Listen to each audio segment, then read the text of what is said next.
Bueno, para la época de Feuerbach, eh, poco antes, poco después, pues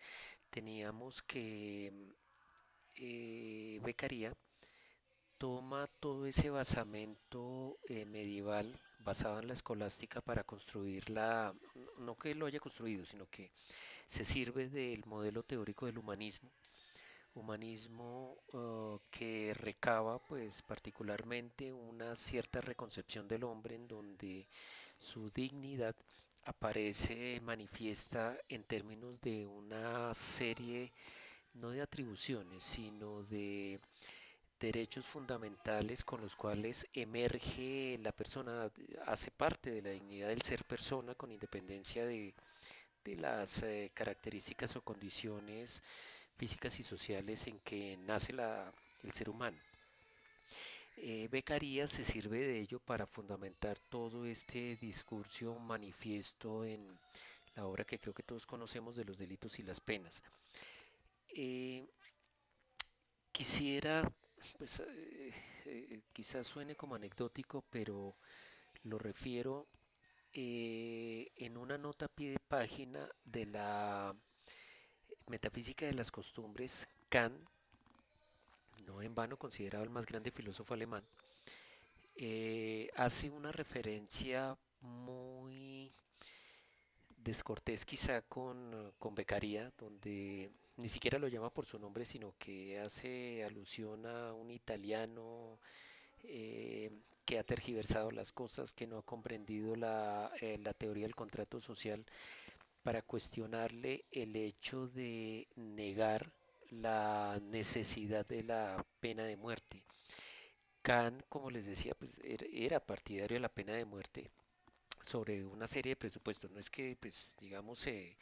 engolosinara con la idea de que unas personas fuesen llevadas al cadalso y cosas por el estilo, sino que se consideraba que desde la perspectiva priorística que desató, pues la pena de muerte hacía parte básicamente de un imperativo categórico en materia punitiva. Entonces, de los delitos y las penas es la respuesta que dio Beccaria a ese comentario de Kant en la metafísica de las costumbres, en donde se esfuerza por, digamos que justificar su postura basado en el presupuesto del teórico del humanismo. Ustedes ya saben que Bentham habría aportado, quizás sin proponérselo él mismo, los elementos que le permitirían a Beccaria postular la prisión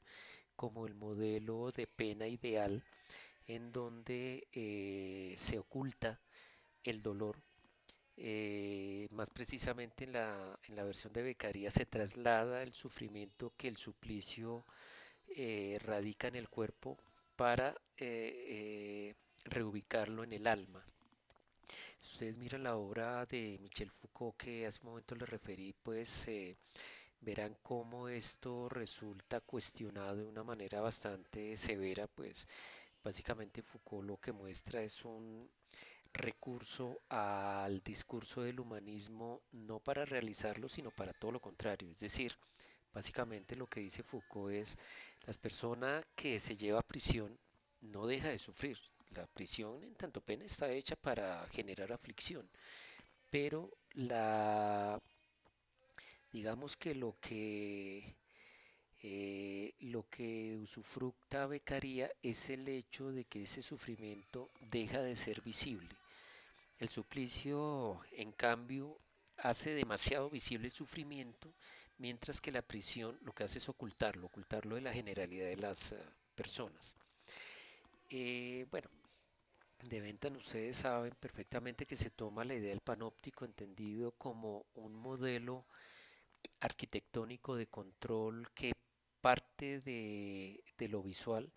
para impactar el comportamiento de las personas y sobre ese presupuesto generar una serie de autorreflexiones que lo llevaría hipotéticamente al reconocimiento de su responsabilidad, pero sobre todo a admitir el haber generado dolor y con ello el, el acto de contrición de ser consciente de lo que hizo y de evitarlo hacia el futuro. Con todo lo cuestionable que yo pueda tener, desde luego, pues hay algunas experiencias de estirpe psicológica eh, que da cuenta que el encierro sí puede llegar a generar esa clase de efecto, pero todos ustedes saben perfectamente que eh, el efecto transformador implicado o deseado, instrumentado teóricamente a través de la prisión, no es difícilmente realizable. No es que no se pueda. En países como Colombia se ha demostrado que sí es posible. Si ustedes verifican los efectos de un programa que se ejecutó, si no estoy mal, hace como unos 15 años aproximadamente, en la cárcel de Itagüí, 15, 10 años, no estoy del todo seguro, llamado El delito no paga, una cosa así. Pues en efecto genera que las personas ciertamente se transformen de una manera muy muy cercana a lo que formuló Beccaria con base en la concepción de Bentham de un modelo de autorreflexión que generaba una especie de actualización de la conciencia y con ello una transformación comportamental sobre la base del reconocimiento, el remordimiento, si se quiere, de lo que se hizo, pero sobre todo bajo el presupuesto de una determinación inquebrantable de no volver a incurrir en la conducta. Pero las investigaciones arrojan que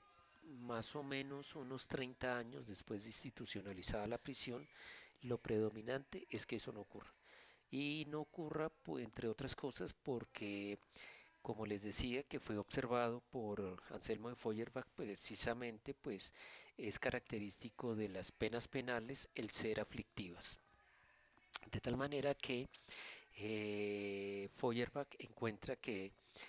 las penas penales por sobre cualquier cosa son aflictivas, es decir, producen sufrimiento, pero es un sufrimiento legal, que eso es lo terrible del derecho penal, no es una forma legal de hacer, de producir dolor, de producir sufrimiento, sufrimiento que por cierto no solamente se verifica sobre la persona del castigado, sino que cuando menos vincula su entorno familiar inmediato, de tal manera que las penas penales se caracterizan por eso, tanto así que Hegel en algún instante llegó a decir que lo único que se le parece al derecho penal es la guerra, ¿sí? Por el dolor que genera. Encuentra Feuerbach asimismo que hay eh, una, unos propósitos diversificados, o sea, no está solamente la aflicción, sino que también está la satisfacción de esa expectativa de venganza que tienen las personas que han sufrido los efectos de la acción o la omisión de la persona declarada delincuente. De tal manera que eso es lo que Feuerbach va a terminar designando como función retributiva de las penas. Encuentra asimismo que existe en efecto ese cometido de intimidación implicada en la ejecución de las penas, por manera que las personas que se hacen consciente de la experiencia de otro, pues evitarían cometer las acciones o omisiones que en el otro justificaron las penas, caso en el cual pues encuentra asimismo que existe la necesidad de una cierta visibilización de la ejecución de la pena, lo cual se viene exprofeso con el carácter público de los juicios y asimismo de una connotación semiótica, una connotación cínica de la ejecución de las penas.